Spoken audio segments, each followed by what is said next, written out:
All right. Hello, everyone. I know we still have some people coming in. Welcome. Thank you for joining me. Thank you, too, for those who are online for streaming today. Very last presentation of the day, closing out an incredible 3 days here in Zagreb. I've been thrilled to be here. My name, if you haven't met me yet, is Bailey Lewis. I am the Director of Content Strategy for a company called Truematter. We're based in the United States. And we're in South Carolina. Some of you might have been there. There's a big port city there, Charleston. Or if not, are at least fairly familiar. If not, I've also been telling people we're about 6 hours away from Disney World. So if that helps you, that's also where I'm from in the world. At Truematter, we focus on creating digital experiences for the real people on the other side of the screen. And for everyone in this room today, your digital experiences, your websites, if you have an application, if you're using software or helping contribute to software within the industry, if you're creating email newsletters, if you're creating social media posts, whatever the digital experience that you're creating is, you are a human being creating content for human beings on the other side of the screen. And of course, you have a common goal in mind because you would like them to do business with you, and they are looking for someone to do business with. But something happens in between human to human communication when there's a screen involved. And so we've been talking a lot about screens. I've attended many presentations throughout the last few days, wonderful presentations about how to best reach people through your screen-based experiences. Today I'm going to try to tie that all up in a way that makes sense for content creation, the type of content you're creating for your prospects, for your continuing customers, for your audiences. At Truematter, we do this all day, every day, and my contribution to that is the words, the communication, etc. So there's a lot to know about creating online experiences, but the beautiful thing about what we'll talk about today is much of it is something you can go back to the office on Monday, please take your weekend, and start to think about these things and start to incorporate some of them. If any of you were with me yesterday, we talked about the psychology behind these experiences. Today we will talk about the emotion. So that's kind of a fun way to close out on Friday, too. We'll talk about all the different emotions that we can impact on our audiences. And as we'll get into in a minute, people online, their emotions can change in the blink of an eye, can change instantly. And so we have to be aware of that as content creators. All right, so we're talking about creating a more human experience today. And that means, like I said, we are humans communicating to humans through the extremely non-human medium of a screen. And so how can we identify places where our communications can be more human, communicate to our customers in a way that resonates with them, and turn our prospects into customers? And if you were with me yesterday, you know this is already true. You know this anyway, though, from your own experiences online. We have all had frustrating experiences. It's 3 o'clock, it's 1500. We've probably had multiple frustrating experiences online, even today, if you've been on your phone or your laptop yet this morning and this afternoon. The internet can bring out the worst in us as human beings. And yesterday I went into all the psychology of why this is true, but short version for those who weren't there, it has to do with our brains and our eyes, and it's not something that we can really control. And it has to do with the fact that when something frustrates us online, it feels immediate and urgent and way more painful than things might feel in real life. So a bad day in the real world, a bad morning, for example, or a bad moment, a small inconvenience, might look like a dropped drink. Small inconvenience, annoying, especially if you can't go back in and get another one, but it isn't going to keep you from doing anything with your day, most likely. On the other hand, a bad experience online looks like fire, looks like brimstone, looks like the world is coming to an end. It can ruin your entire hour, it can ruin your lunch hour. Depending on how bad that inconvenience is, it can ruin your whole afternoon or even your whole day. So depending on what task you're trying to do, what kind of message you got in response, it can also make people feel this way about your brand and your company if they have a bad experience with you online, which is not what we want. So today we'll be talking about how to avoid this. Today, I'm going to take us through the more complex interactions, particularly for websites and applications, because these are some of the harder to execute. But as we're going through today, you can apply these to longer form digital articles. You can apply these to your ebooks, your white papers, your social media posts, your email newsletters. So as we're going through, these are things you can be thinking about in terms of any digital experience. We'll just be focusing on the ones that are harder to pull off because they're so full of multiple interactions and small things that you have to get right. And that's particularly true in your industry. There are so many complex interactions that your prospects and your customers have to complete to do business with you successfully online. And typically the last interaction they have is to get offline. So we'll talk about that as well. So we're going to look at the more complex interactions today in the hopes that when you start to apply this in your everyday work, that makes it easier for the interactions that are a little less complex because they're about just reading and acting instead of filtering and searching and comparing and researching and acting and acting and acting and contacting and filling out a form. These are the types of the complex things we'll cover today. The reason that the internet frustrates us so much is almost every time because somebody has forgotten that there is a human being on the other end of the screen. It's a very, very easy thing to forget. We get hung up in the technicalities. We get hung up in the, does this work? Or, oh no, our mobile site is not responsive enough, or this and that. And it gets hard to remember our audience on the other side of the screen. So, but when we can remember our audience and we can remember the human beings on the other side, we can make their day. Because it's so unusual to have a good experience online. That is the sad truth. It's so unusual to have an excellent, engaging experience you just loved and you would tell your friends and family about online. It's like a hallelujah choir is singing every time it happens, and things are easy. And it makes people feel this way about your company when you can create that for them. So yesterday, I went over the psychology of why we are more emotional than we think. Today, we are going to dive into those emotions, but just going forward to know we are humans communicating to humans through a non-human medium of the internet or a screen, and we are more emotional than we think. Our emotions change very rapidly online, and we will see this. In fact, I had to work in a sea metaphor, a sea example. But oftentimes being online feels like you're being tugged to and fro any which way the next interaction is going to take you, especially if you're trying to do business, especially if you're on there to do more than experience an article or experience social media. If you're trying to do business, if you've come to the point of, yes, please, I would like to try to do business with you, it can really feel like at any moment you can be sucked into some kind of storm that you weren't prepared for. And your customers have learned to expect this kind of storm.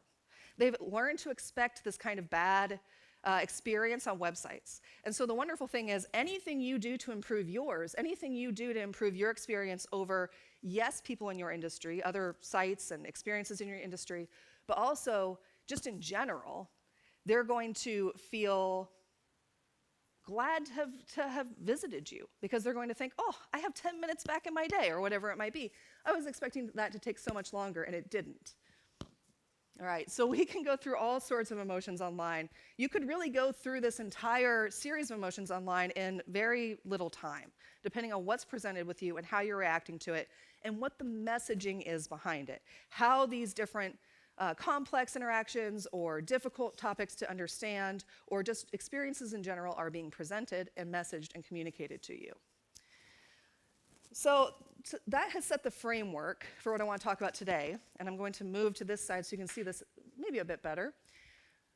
We've talked a lot about journeys over the last few days, and I want to encourage you all to think, when you're thinking about journeys, everything you've learned about it so far, it's all been great information, and to also think about your customer's journey as the entirety of what they're doing, not just your digital experience, not just point A to point Z through your website or to interact with a social media post and get somewhere, but they have a life that is contributing to that journey. They have things that they are doing outside of your experience, which is contributing emotion to how they're going to perceive your communications. They also have a whole online journey that you are not necessarily a part of. They have probably been to competitor sites. They've probably been on their Instagram. They might have seen something from the industry earlier on, or they got to your site via an article that you posted or something you posted on social media or a newsletter. So when you're thinking about their journey, you have to think about all the different parts that are going into it. And what we'll go into next is an exercise that will help you, because trying to understand what any individual person's journey might look like, their unique life, the unique things they were doing online before they got to you, and then considering your site, or you could replace site with application or newsletter or social media post or any experience. Trying to understand all of that for any individual person is impossible. We can't do that. So what we need to do is think about what we know about our customers. You know your customers very well. You know who they are, who they tend to be, etc. And then we need to think about what we know they need, what we know they're looking for from us, what we've heard they're looking for from us. We're taking the feedback we get, we're taking the input we get, and applying it to not just our site, but our understanding of what their entire digital journey has looked like with us and likely elsewhere, and also what it looks like in conjunction with their life. And when we do these things, we understand our audience better, and we're better prepared to help them on the part of the journey that includes us, that includes our business. All right, so we're understanding the customer journey at this point, and there's an exercise here that I want to lead you through. Your customer is a human, so never forget that. Humans are fallible, humans are emotional online. We're going to keep all of that in mind as we go through. Because we are so emotional, at any given time, we can feel certain types of things along our journey. And even the best of intentions for digital communications can make us feel these ways. So we can feel uncertain. We don't know what to do. We're not sure what we're looking at. We're not sure what action to take next.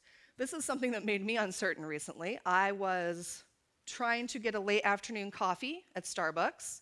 I thought I would order ahead of time because I didn't have a lot of time and just wanted to pick up. And this is the first view that I saw when I came to the Starbucks app to try to order ahead of time.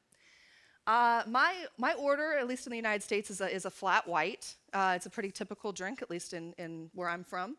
But all I see when I get to the screen are these fall flavor favorites, which is not what I wanted. And so I started scrolling through thinking, oh, they're just highlighting these. They're just featuring these. I'll get to my option soon. But I scrolled through and it wasn't there. So I'm thinking to myself, now I'm uncertain. Have they discontinued this extremely popular drink at Starbucks? It's literally a thought I had. No, what has happened and what was unexpected and what was not communicated to me very clearly here is that they have put me on the featured tab, which is the second option as default, as the thing I see first, instead of the full menu, which is the first tab. But it took me quite a while to see those small pieces of communication at the top.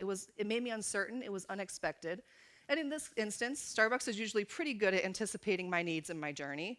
But in this case, they weren't able to, and I actually didn't order from them that day. One coffee won't make a difference to Starbucks, but if this were a bigger situation and I hadn't done business with the company online because of my uncertainty, it could have lost someone, a prospect or a customer, and this happens to us all the time without us knowing it. So anytime we're doing something that's unexpected, or not communicating what is exactly happening to someone who's not familiar with how our process works, Starbucks knows that they're pushing these fall flavors. I should be aware of that probably, but throughout the course of my day, I'm not thinking about it all the time. So they are making an assumption I know something I did not. It made me uncertain. We can feel panicked. Okay, so something else that has made me feel panicked in the last while is Uber has this really helpful communication when you arrive at an airport, at a lot of different airports. It will tell you where the rideshare pickup is and how to get there, which is wonderful. That's really anticipating the user journey because they know that you're getting off your site or your flight, you're feeling tired, or you're feeling like you have to get somewhere, or you're feeling like, just get me out of this airport, especially since now we all wear masks for a long time in the airport, just get me out of here and get me to my Uber. And so they provide this helpful information to help you get there. But this one says, your driver will meet you at the pickup area left of the doors.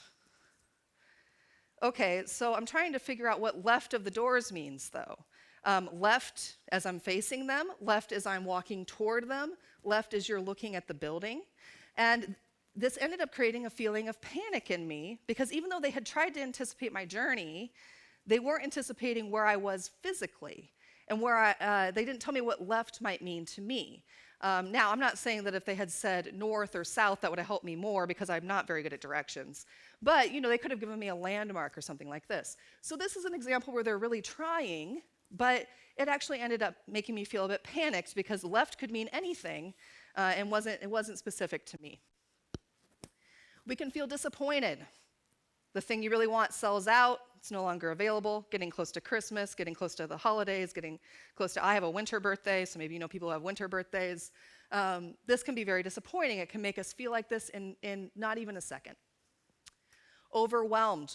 We can often feel overwhelmed. This is the information for arrival in Belize if you are vaccinated.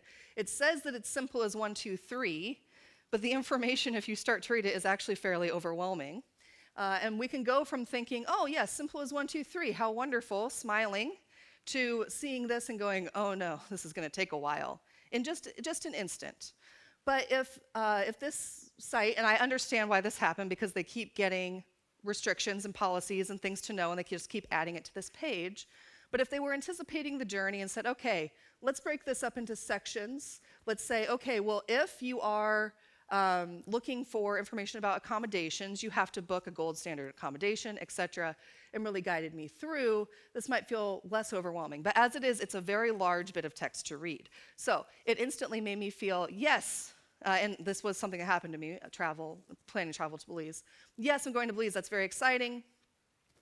Easy as 1, 2, 3, that's wonderful, because nothing's that easy in the world that we live in right now. Oh no, okay, I'm gonna have to really sit down and read this.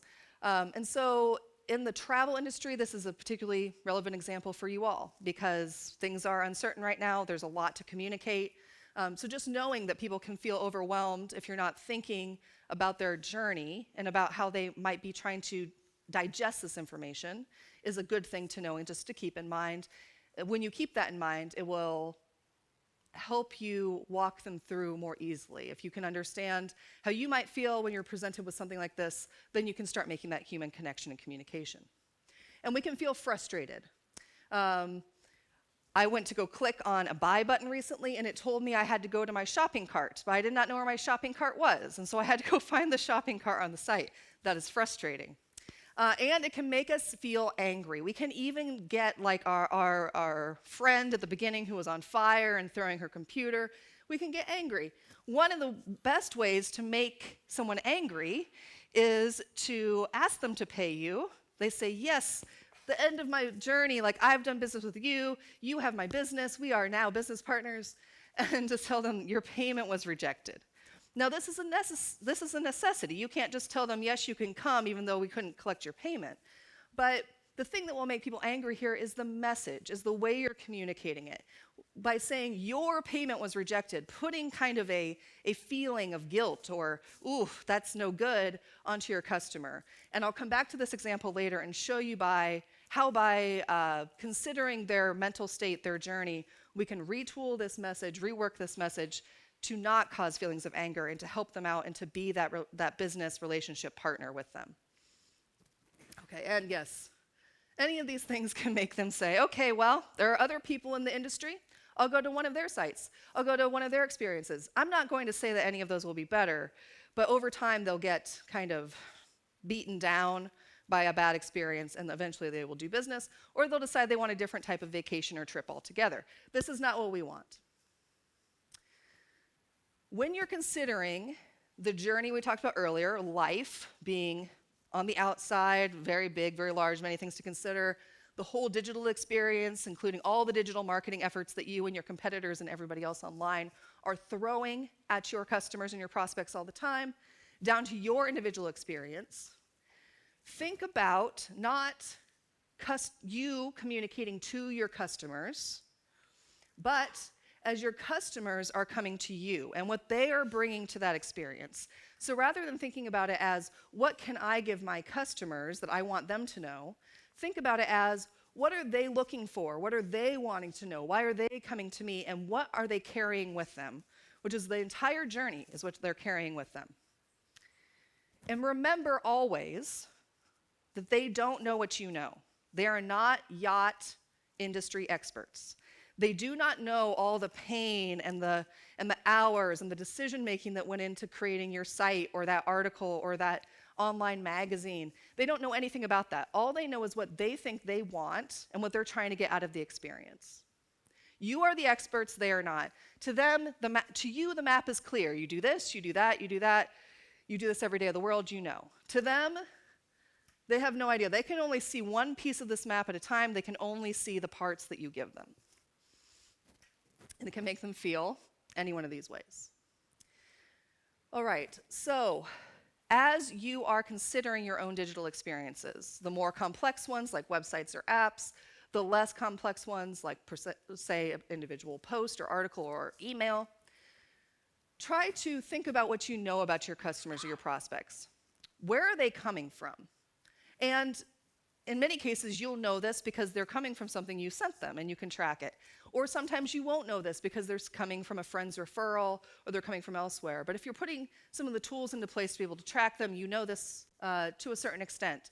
They're coming from a direct link. They're coming from browsing a site, or maybe they were reading an article that mentioned your company. They got excited. They said, oh, that sounds like an experience for me. Or they're searching. They know that they want this kind of trip, this kind of experience. They searched and they came to you. And so this is particularly true for websites, could be true for any other kind of experience as well. Knowing where they came from lets you know what kind of state of mind they're in. If they came from a direct link, they got that from you or they got that from a referral. So they already know something about you. They've already, for some reason, received this link. And since we don't typically go around texting people random links, they have heard something about you and it was probably good because that's why they are visiting you. If they're browsing, if they were in an article or something like that, also they probably already have an idea of who you are, what your business is like, and had a reason to be interested to click. And if they're searching, this is a different type of mindset because they probably found you via Google, they probably don't know much about you yet, and the way you communicate to these people based on their amount of knowledge about your company will be different. What do they have to do next is the other big question you have to consider. And for many cases, this will be something they have to do with your company next. So in many cases, in your industry, you cannot book all the way to the end of completing and having a trip ready online. You must fill out a form, you must contact someone. There's so many moving parts and logistics that it requires a personal conversation. But keep in mind that they will have to do that if that's the case, because most people don't want to do that. And so the way you communicate to them about how they will have to do that when they get to that point will depend on what it is you're going to ask them to do, where they came from, and the experience that they're getting from you when they're engaging with your content. And why are they doing this right now? That's something else to keep in mind. Why are they doing this right this minute? Why have they decided to come to your site at this time? Is it because they're ready to take a trip? Is it because they're thinking about it? Is it because someone recommended it to them right now? Is it because a friend said, we should really do this? So keep in mind all the reasons they might be there right now, because it'll help you understand what is exciting them about being there right now, what might be stressing them out about being there right now. Maybe they've procrastinated on booking this trip and now they're saying, oh no, we're getting very close to time, I wonder if we can still do it. Keeping all of these emotions in mind that might be going through their brains, through their heads, will help when you ask, why right now? Why would they be doing this at this exact moment? Okay, and so if you can divide your experience into a series of tasks or decisions that your customers are making, you can look at every single one of those tasks and decisions and start to understand what the emotions behind them might possibly be.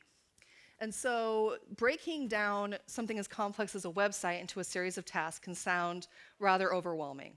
But what you should focus on are the major decision points. So it might be something like search or browse for an experience is one task or decision they must make. The decision they must make is, what kind of trip or experience do you want? The next task after that might be comparing. They have to compare. So they want an experience in a particular location, but now they have to compare different types of ships they could be on, of different boats they could be on. And then once they made their decision, they have to make the conscious choice to contact you, whether that's via form, etc.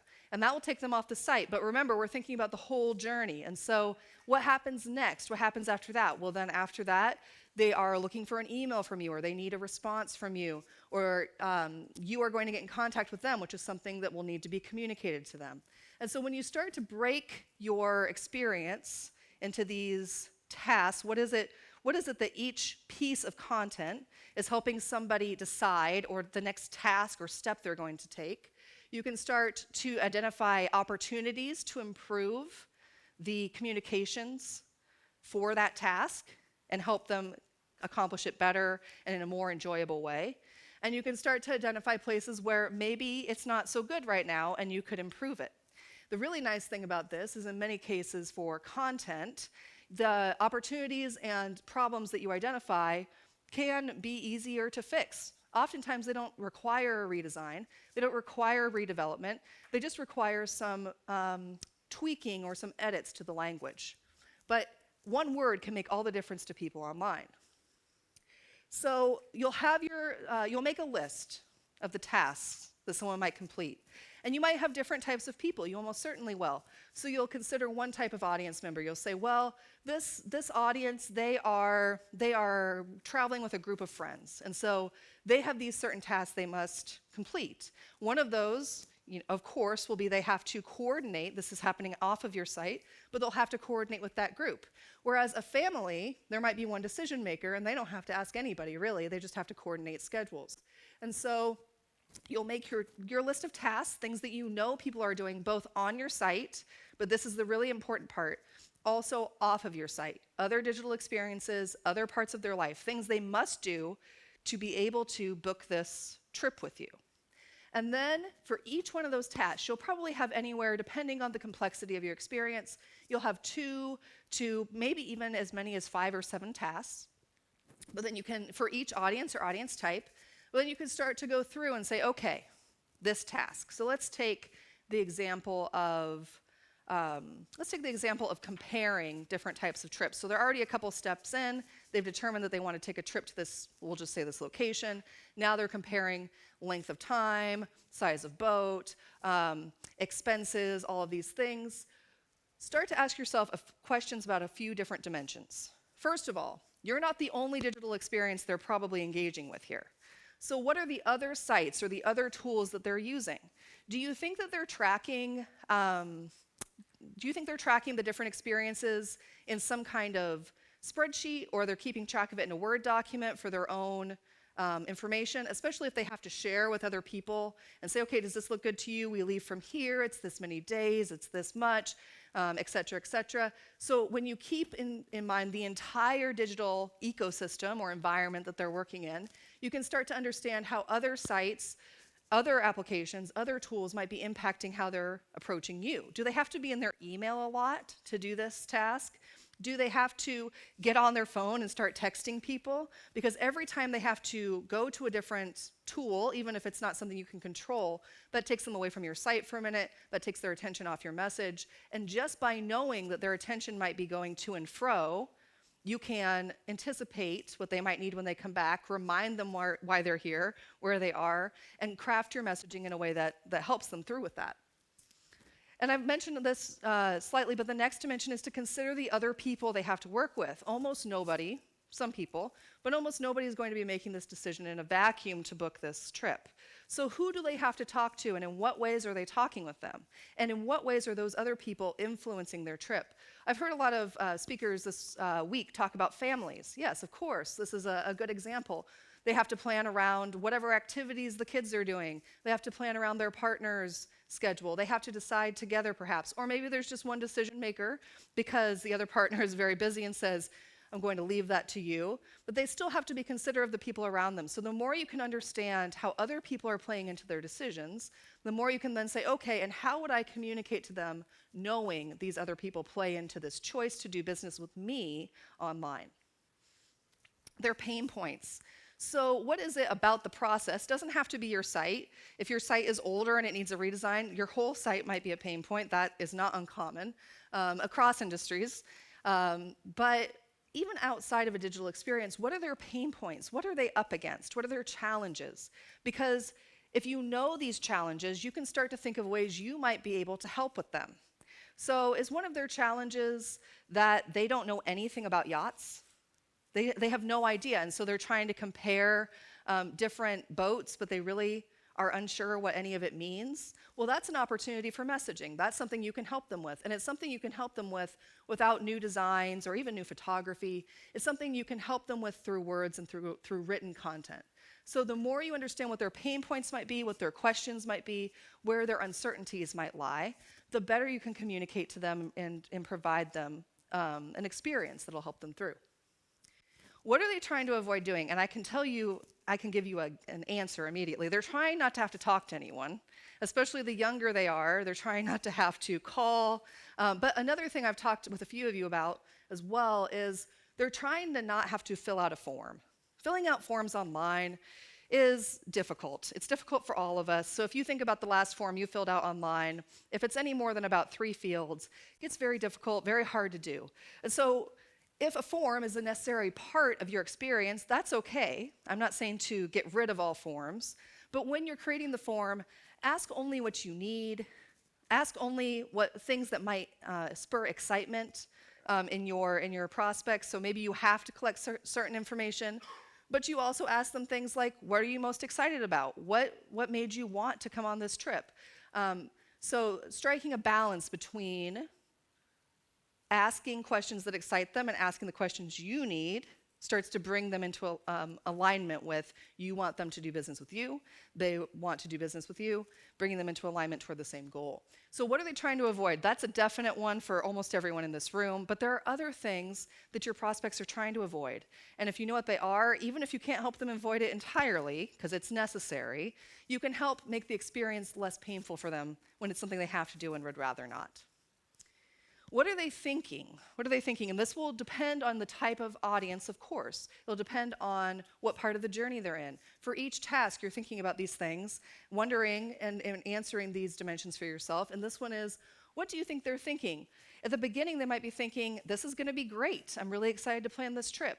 Toward the end, they might be thinking, as we just discussed, oh no, I have to fill out a form. So if you know what they're thinking at each step along the way, then you can anticipate that thought or that question or that moment of dread, and you can say, no, it's going to be fine because you'll have to fill out this form. It will be quick, it'll be easy, but if you say that, please do make it quick and easy. And it'll help us give you a more personal experience. Oh, well now I'm on board because I want a personal experience, and you're not just making me fill out another form. Okay, now I understand. So that kind of communication is possible when you understand and consider what they're thinking and what they're feeling, because all of their thoughts will be tied to emotions, and online we are more emotional and less rational than we typically are in everyday life outside of the internet. And time. How much time is this all going to take them? Because people's time is precious, all of our time is precious. And so for each task and decision they have to make, about how long would you expect it to take them? The longer a task is going to take, the more courteous and helpful and engaging you should try to be, but also quick about it and concise. And so if you know something's going to take a long time, you might even give them a heads up, and you might tell them why it's going to take a while. So all of this is just about communicating to them what they're doing, what's coming up next, and the why behind it at times as well.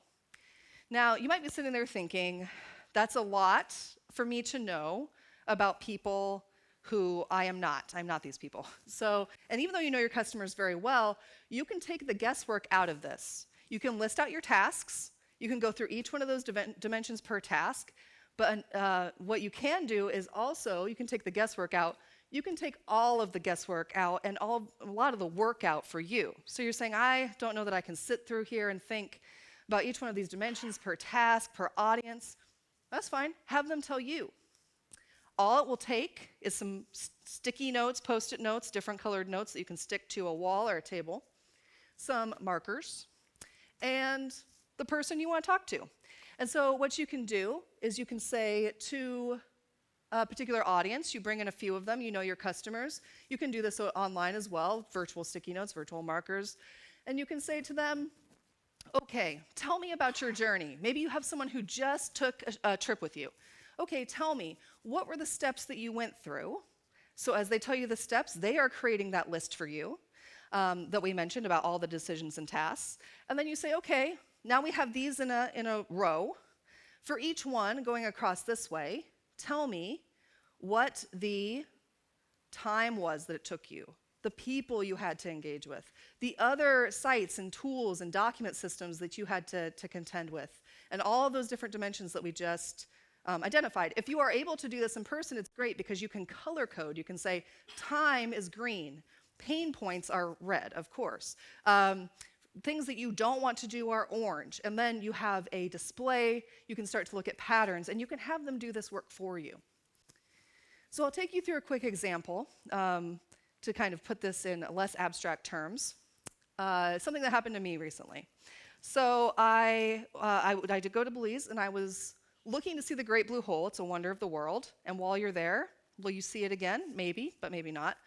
But I had been on a lot of boats, and I was not wanting to be on another boat for various reasons, just too many boats, which I know might sound like no such thing to you all. But I was not thinking about getting back on another boat because it's a very long trip out to the Blue Hole too, and you get there and you see it and it's beautiful, and then you come right back.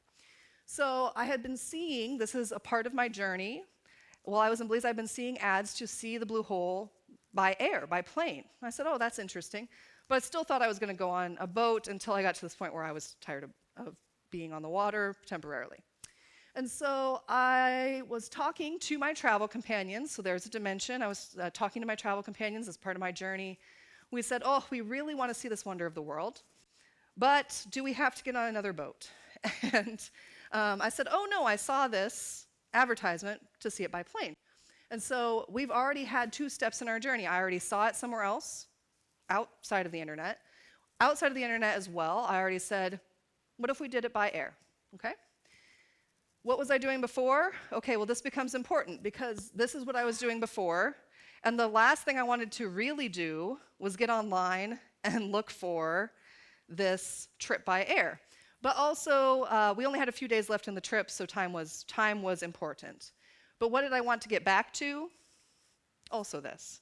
Right? But your audience might be different. What they were doing before, they were trying to answer work calls. They were in meetings. They were traveling. What are they trying to get back to? They're trying to wrap this up so they can go home and see their family, or so they can go and see their friends, or so they can go back to work. So thinking about what before and after. Also, I was trying to actively get off the internet at that time, but your audience might be trying to do the next task on the internet. So these are things to consider. Why right then? Time was of the essence. We only had a few days left, and it was time to make a decision about this. Okay, and so if we divide what I was doing into tasks, and these are large tasks of the kind that I've asked you to divide each of your decisions or each of your digital experiences into, the journey for me online started with, so I've already seen that there's an offering. I've already talked to my companions, and so then the journey for me where it starts on their website is, or online, search for tour companies, find the price, of course, determine what day and time we can go, compare our options, if there are options, and then deliberate with my travel partners, make sure they're okay with what we're deciding, choose the service, book and pay. And so your customers' journeys, the tasks and decisions they have to make might look similar to this, might look somewhat different, but for me, this is basically what I was trying to accomplish. And remember, I want to do this quickly because I'm trying to not look at my phone and the sunset at the same time. That's difficult. So, okay, I tried Tropic Air because that's the company I saw advertising. And I found them online, search. So, check, that was easy. That's great. I looked for the tour on their site, and that was easy enough to find under tours and charters, Blue Hole. Great, I found it. So I'm feeling really good. My emotions at this time are high. I'm like, oh, this is going to be easy. We're going to get this done. They've got advertising everywhere. It's going to be no problem. I start scrolling down the page, and I read the longish description and when tours are scheduled for. And okay, there's a couple different options, etc. Nowhere on this page does it tell me really when they go. They say, oh, some days we go at 2 and some days we go at noon. I won't make you all read that. It doesn't tell me how much or a range, and it doesn't even tell me what to do next. I'm not told what to do next. So they have all these beautiful pictures. I even saw an Instagram post of someone who'd gone, but I'm thinking to myself, how did they go? How did they go? What action did they take? There's nothing here to help me. All right, so I scroll back up the page, still nothing. I thought maybe I'd missed it, still nothing. Okay, so at this point, I'm starting to feel, I think maybe the word is disheartened, or like, uh-oh, this is going to take longer than I wanted it to. And I'm already starting to doubt my decision at this point, about taking this trip or to take it with this company. Your customers will be feeling the same way the first time they reach a roadblock. They'll be thinking, okay, well, is there another option? Is there something else I could do? All right, so I clicked on, at this point, I have come to a roadblock. There's nothing I can do except to click chat, which is something most people don't really want to do. It's one of the last-ditch efforts before they would call. Notice I did not say I came to a roadblock, so I called. No, that's something I don't want to do. So I clicked chat. Okay, so this is a workaround for me because what I really wanted to do was find times and schedules, etc. Now I'm at a pain point where I'm going to get on a chat. I know that the circumstances with chat are often so at best. And so anyway, I started to chat. I'm feeling like this at this point because the sunset's still in front of me and all these wonderful things are happening around me and I'm on my phone. And I'm just thinking to myself, you're going to spend a long time talking to some kind of robotic service, and I don't know, should you even be doing this? Maybe you should just log off now and take the boat to the blue hole. But Norma, and you all probably have a Norma on your team. This is not actually Norma, but this is how I envision her. Norma came to my rescue. She said, oh yes, I can help you with that. That's wonderful, thank you, Norma. However, I'm only online for another half hour because I started this too late in the day, but I didn't know that before. Remember, I don't know what Tropic Air knows. And I said, oh, but I said, thank you, Norma, we can probably get this done. That's wonderful. But there were no times because the site didn't tell me when I could go. Norma reveals to me that there was no time that worked for them and worked for my schedule.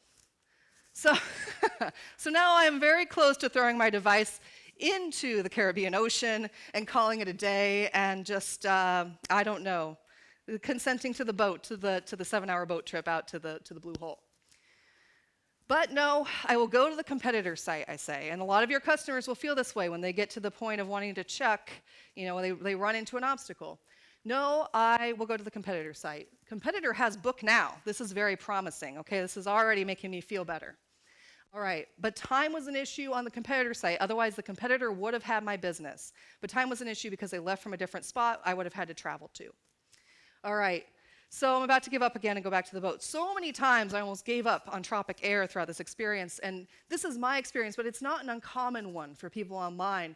Norma hits me up on email, so now this is another tool, another site, another et cetera that I've had to use.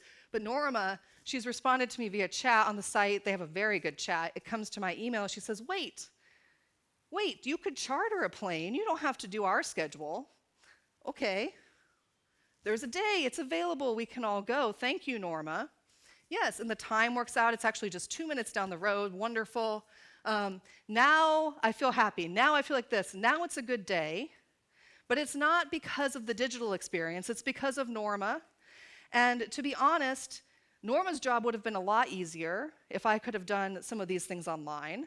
And Norma messaged me that via email right before she left for the day. So if it had only been half an hour later, I would have either booked with their competitor or I would have gone a different trip route. So that's how close I personally came. I'm just one example out of thousands and thousands. How close I came to not doing business with Tropic Air. Thank you, Norma. And by the way, it was great, and I'm so glad that I went. But the lesson to take away here is to remember the human.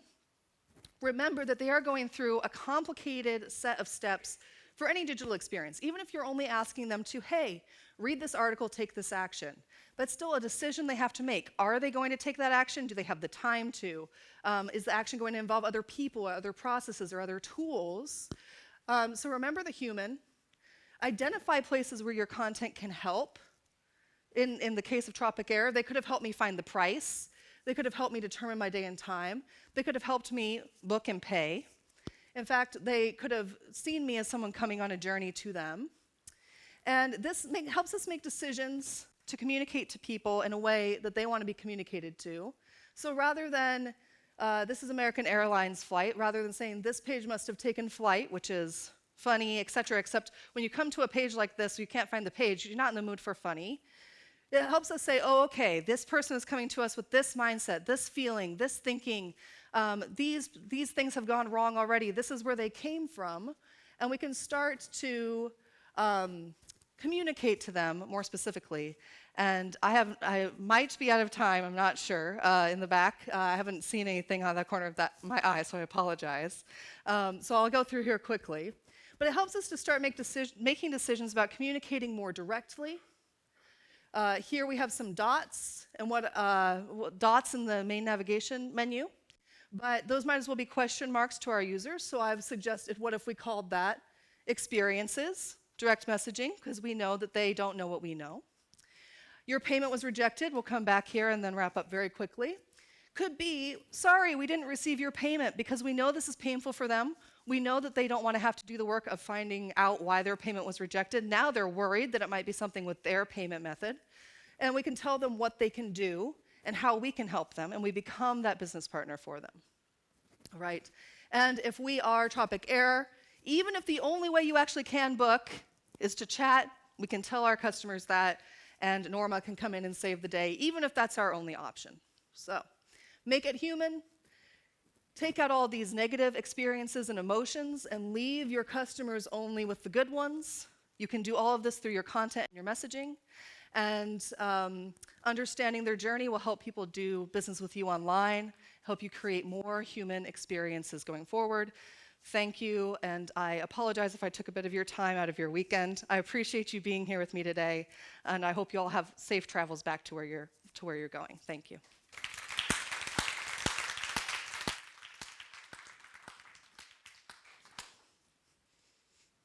How are we on time?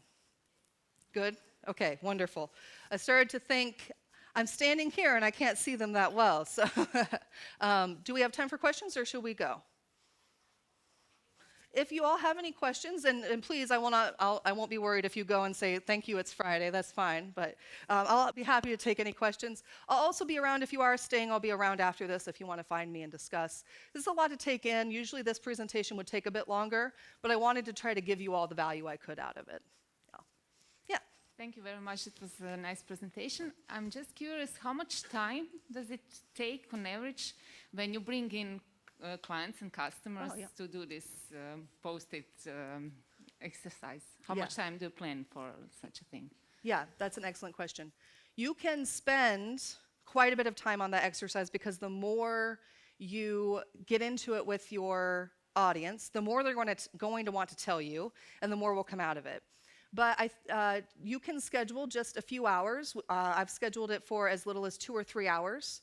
And you come in the room, you have them say what the steps of their journey are, and then you take them through each dimension. They like to have the sticky notes, so it's actually a fun experience for them usually.